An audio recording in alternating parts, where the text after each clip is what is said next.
ranging through the millennia and acted out on the stage of cosmic proportions, we now come to a tale whose events occur within a comparatively short human compass. The happenings dating no further back than the 2nd century AD. The story has its beginning in Puhar, the capital of the southern Indian kingdoms mentioned by Ptolemy in that century. Puhar was a flourishing seacoast town where river Kaveri joined the sea. When the story begins, the marriage of Kovalan, the hero of this tale, with Kanagi was being celebrated, with the whole town rejoicing and feasting, every citizen having been invited by an announcer riding on an elephant up and down the streets of the city.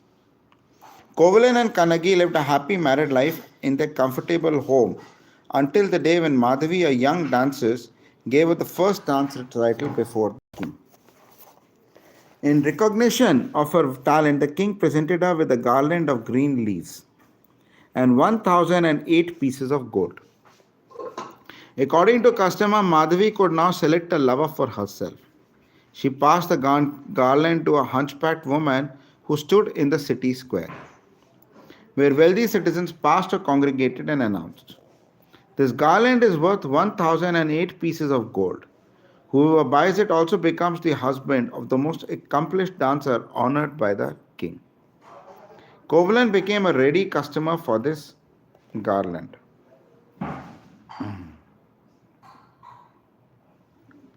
and gained admission to Madhavi's bridal chamber and forgot all his problems and responsibilities in life.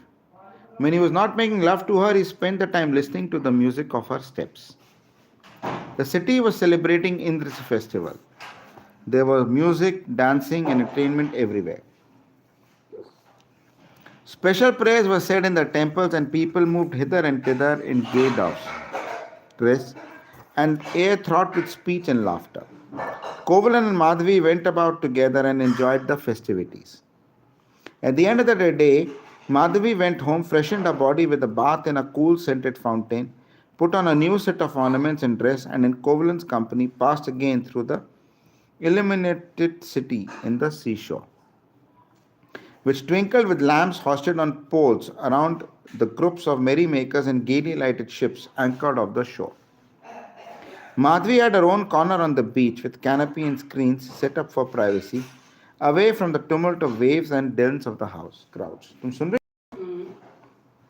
When they had settled down, Madhavi took her lute out of a single cover and tuned it. Kovalan took it from her casually, ran his fingers over the strings, and burst into a song in praise of the river and the sea, and then to a beauty, tormenting a lover with a slender waist and weighty breast, who walks like a swan in the shade of punnai trees where the waves break on the shore. O foolish swan, do not go near her, your gait cannot rival hers. Another song said, "Your father kills all the living things of the sea by catching them in meshes and nets. You kill living things by catching them in the nets of your long eyes." She is a goddess who dwells there in the sweet smelling groves of flowers. Ran another. Had I known of the existence of this goddess, I would not have come here at all. Madhvi pretended to appreciate the songs, gently took the lute from his hands, and began a song of a lovelorn girl pinning for a vanished lover. Through the swamps fenced by the park, someone came and stood before us, saying, "Make me pleased," and we could not take our eyes off him. Seeing the swan playing with its mate, a godlike one stood looking at on all yesterday. He would not leave our minds, even as the gold tinted moss cannot leave a body. O crane, come not near our park, for you will not speak of my present love sickness to my lord of the sea tract. Do not approach our park. Kovalan muttered, "I merely sang a good composition, but she has her mind on someone else who inspires her." He withdrew his hands from the Madhavi, saying, "The day has come to a close, let us stir ourselves." She did not get up, but he hurried home. After he was gone, Madhavi got into a chariot and went home. She dressed and decorated herself afresh, moved to the upper terrace and sang more songs, danced and fell into a languor. Thereafter she wove a garland of several flowers, and taking the pale inner petal of the screw pine, etched a message of love on its smooth surface. This moon, which has risen with the love anguish, should kill the poor lonely ones with its sharp darts. Please understand this. She called one of her maids and sent her off with this message to Kovalan. She was to repeat the message orally and then give him the garland wherein he would see it written. The maid came back to say that Kovalan had rejected the message and the garland. Madhavi felt unhappy but sighed. If he does not come tonight, he is certain to come tomorrow morning, and spent a sleepless night. Meanwhile, Kovalan said to his wife Kannagi, "We must leave this town." Kannagi knew that Kovalan's funds were vast dwindling through his buying presents and fineries for Madhavi. Kannagi had parted with her ornaments one after another in order that he might find the money for spending. She had been complacent and unquestioning. She replied, "Now I still have a pair of anklets, leaving unexpressed the thought which you may pawn to buy the presents for Madhavi." But he said, "Receiving the anklet this very night, we will slip out of this place, go to Madurai, and start a new life in that city with the little money we may get by selling these. I will not be seen by my parents until I have redeemed my integrity." समझ आया मामा?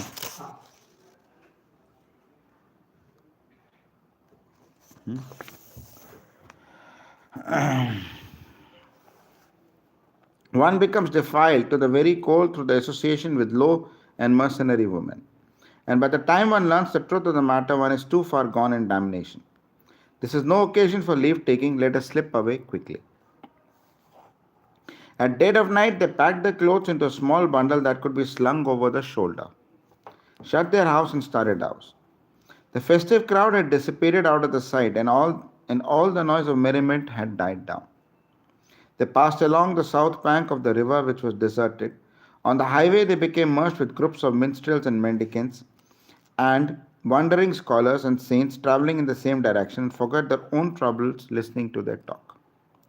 "We missed all this staying at home," Kovalan said. They reached the ferry and crossed over to the north bank of the river and ultimately came to a town called Urier. Kovalan left his wife in a rest house and sought the tank for his ablutions. As he stood waist deep in the water scrubbing himself, a stranger accosted him and saying, "I want to speak to you." "Who are you?" asked Kovalan. "My friend, don't you recognize me? I am from Puhar. I have worn out the soles of my feet tracking you, inquiring everywhere. Have you seen such and such?" "Why did you follow me?" asked Kovalan sharply. "Madhavi has sent me. She is dying of grief at the separation. She begs a million pardons of you for any pain she may have caused. She begs you to return home, begs of forgiveness for her mistakes." Kovalan brooded for a moment and said, "Go back. I saw your parents too, they are heartbroken. Tell them I'll seek my fortune and return to them as a worthy son someday. I've been living in a sort of fantasy all along, now I see the realities."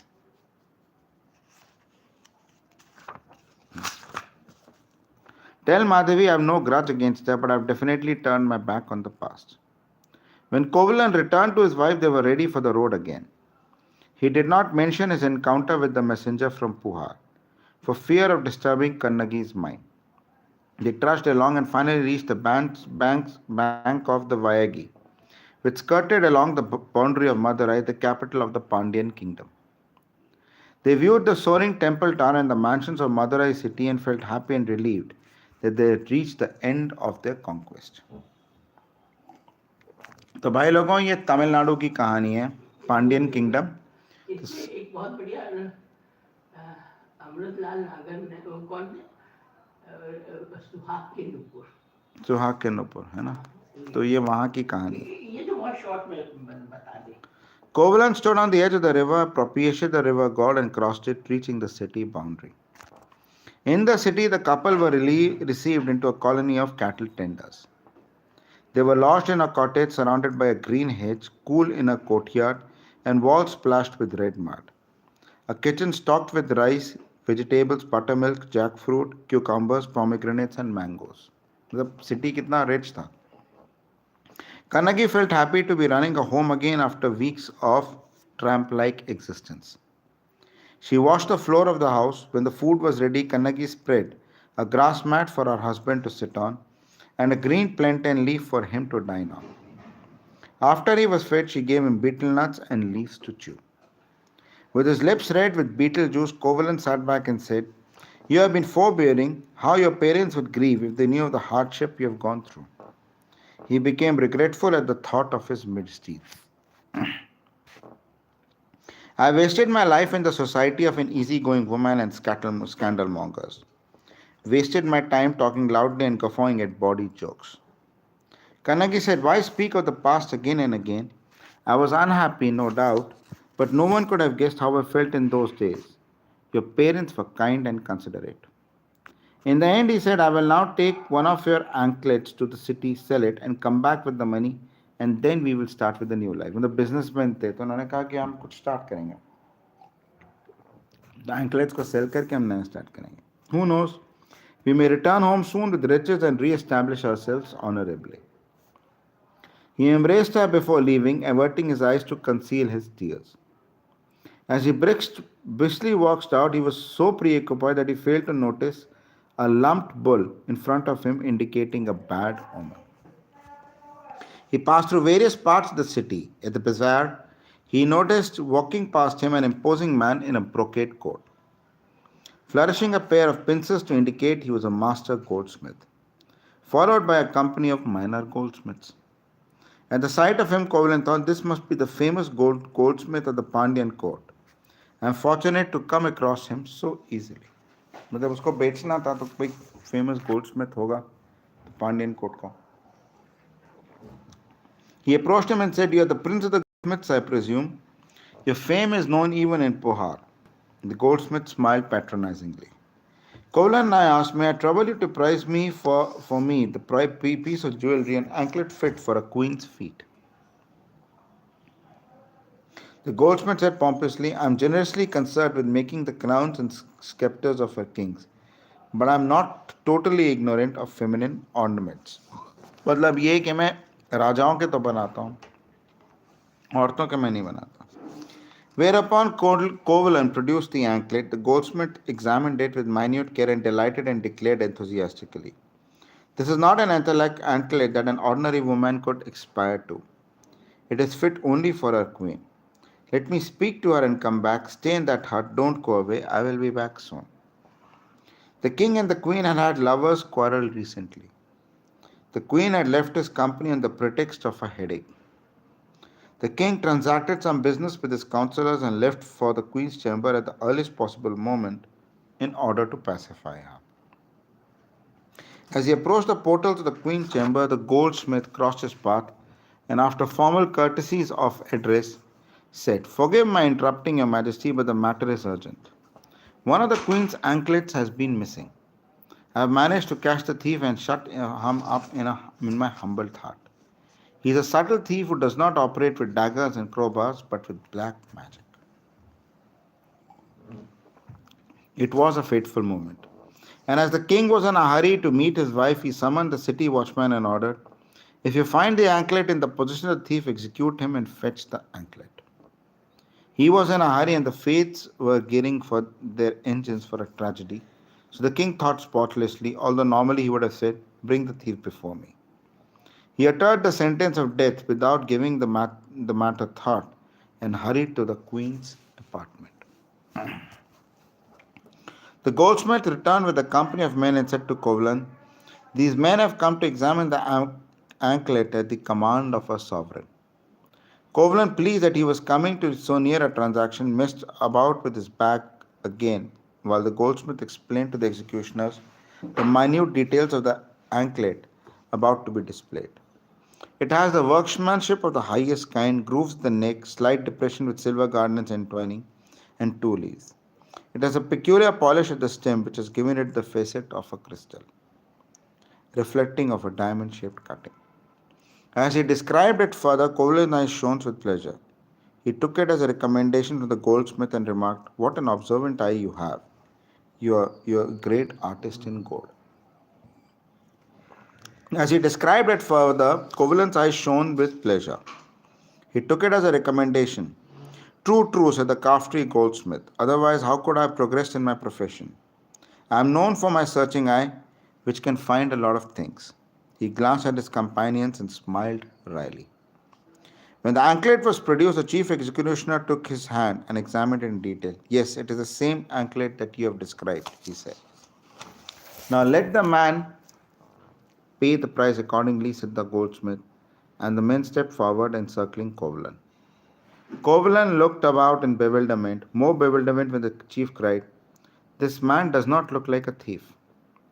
A thief who has mastered his arts will least look like one." Said the goldsmith, "The science of thieving mentions 8 methods that may be employed by an expert thief: drugs, illusion, control of mischievous spirits, and so forth. He can pick up your valuables and walk right into your presence while you watched him helplessly. He can make himself invisible, he can look like a good and a saintly one, and extract worship from you."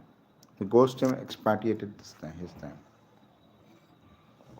Kovalan listened to it and said, "Let us come to a decision. If you noble men approve of this piece of jewelry, spend no more time," said the goldsmith. "Finish your errand and let us go back."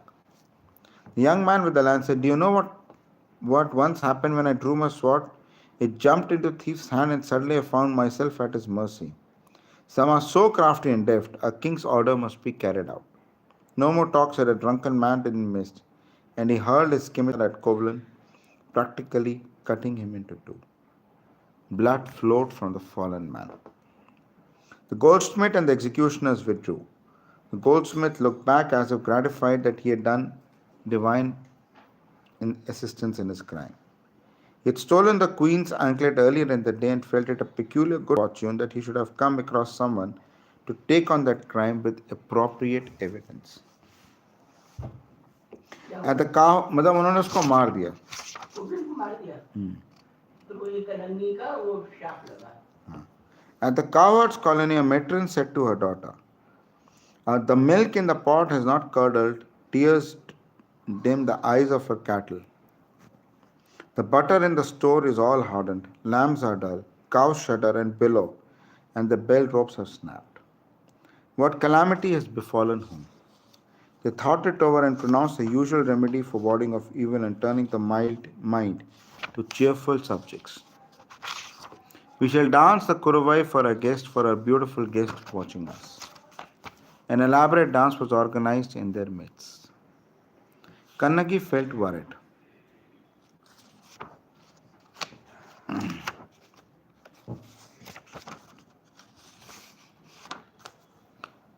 Why was her husband gone so long?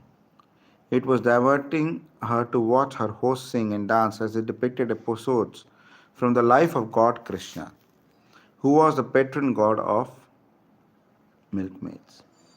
After the dance, the matron went to bathe in the river and heard rumors about Kovalan and hurried back home. Carnegie cried at the sight of her. "Friend, why won't you speak? Where is my husband? Every particle of air in my lungs seems fevered. I can hardly breathe. Where is my husband? I feel restless. Help me. Are people saying anything about him? Don't hide anything from me." "They said he was a thief who had stolen a royal anklet and executed him," said the matron. Kannagi felt in a faint, recovered and raved against the fairs, the country, and the king. The Pandyan king, reputed to hold the righteous scepter, has committed injustice. My husband a thief? She shouted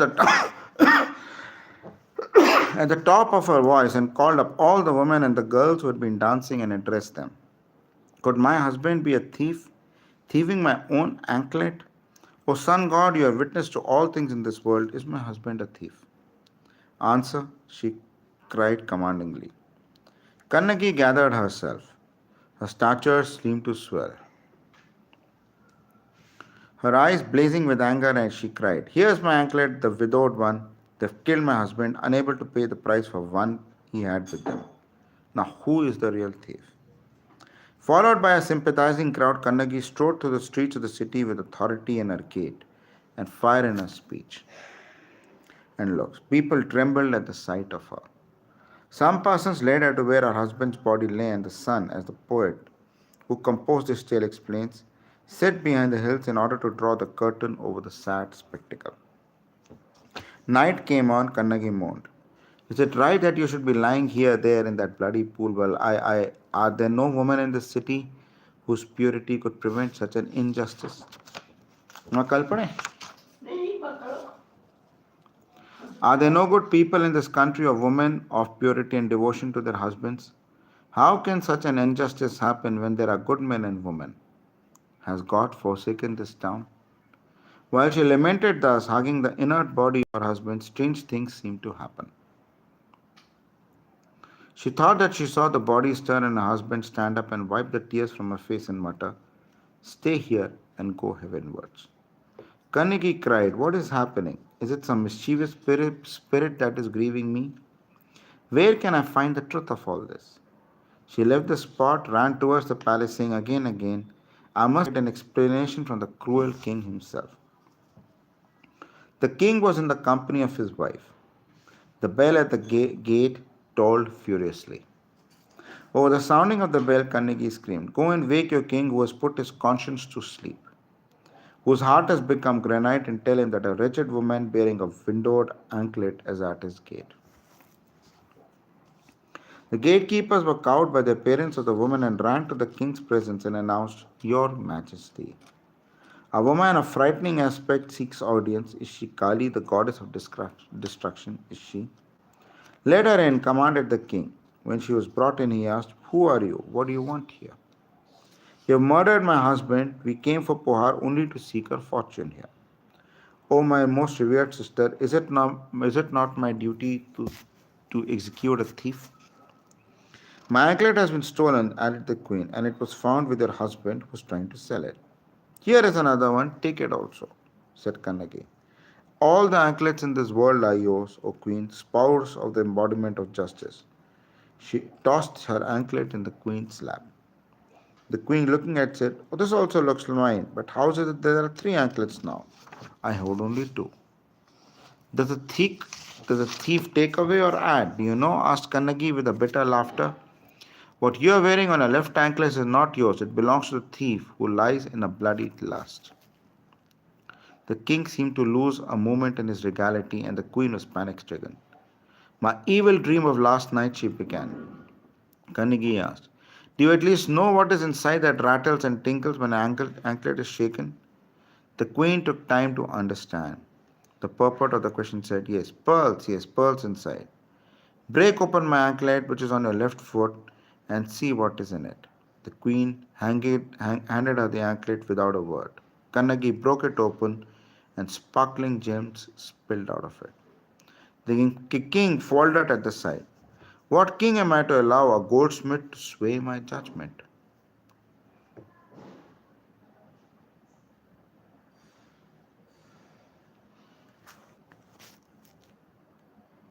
He tottered and fell from his seat, and the queen broke into a loud lamentation.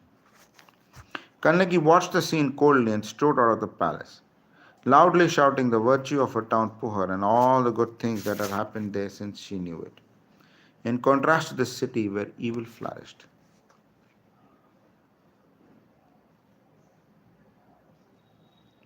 She walked round the city thrice with unceasing laments and declaring, "If I am a chaste woman, I shall not let this city flourish." Then she tore her robes, twisted off her left breast, and flung it over the city. Immediately the god of fire in the shape of a Brahmin of a blue complexion appeared before her and asked, "I will of course destroy the city as you command, but is there anyone you could spare?" "Spare only the innocent, the good, the learned, the infirm, the children, and all the dumb creatures." The city was enveloped in flames immediately. ये किया क्या उसने कहा गया? उसने ये कहा कि जो इनोसेंट हैं, जो इन्फर्म हैं, तो गुड लर्नेड हैं, बच्चे हैं, ये डम क्रिएचर्स, उनको बचा दो. The city was enveloped in flames instantly. Those who could escape from the city poured out of its gates. The rest perished. The presiding deities of the town left. Kannagi roamed through its streets and allies fell restlessly, bewildered and in a state of delirium. The presiding deity of the city, with her head decorated with crescent and her matted locks, with radiant face, half of her body dark blue and other half golden, with a golden lotus in her left hand and a sword in her right, unwilling to face the sorrow-stricken wife, approached her softly from behind and murmured gently, "Blessed lady, listen to my words. I understand your suffering. I see the havoc that your rage has wrought in our city. Please listen to my words for a moment. The king has never committed injustice in his life. He comes of a long line of righteous rulers who have observed strictly the laws of justice and humanity. But what has happened to your husband is unparalleled and is a result of fate. Listen, fair lady, to the history of his previous life. Your husband Kovalan in his previous birth was called Bharat, and in the service of his monarch, caught hold of an innocent trader who was selling his merchandise in the streets of Sangam and denounced him as a spy and had him executed. The trader's wife was grief stricken and wandered as a mad woman for 14 days, raving and cursing, until she climbed the hill and jumped off a cliff, uttering a curse on the man responsible for her husband's death. As a result of it, now you have to go through this agony. You will have redemption in 14 days. This was consoling, and as Kannagi's heart softened with understanding, the fire in the city gradually abated. She passed the 14 days wandering and waiting. She walked along the river's edge and reached the northern mountain tracts. A group of country girls, while bathing and sporting on the mountain road, saw an extraordinary being who had only one breast appear before them. Her presence was electrifying, and the women worshipped her at the first sight. Presently, they saw her husband come to her in spirit form and take her heavenward. The spot became sacred as that of the godly wife. The latter day king built a temple on the spot and installed the image of Kannagi in it for public worship. The image was carved off a slab of a stone hewn from the Himalayas and bathed in the water of Ganges. And it came to be known as Patni Devi, meaning the wife who became the goddess. और ये कहानी खत्म हुई.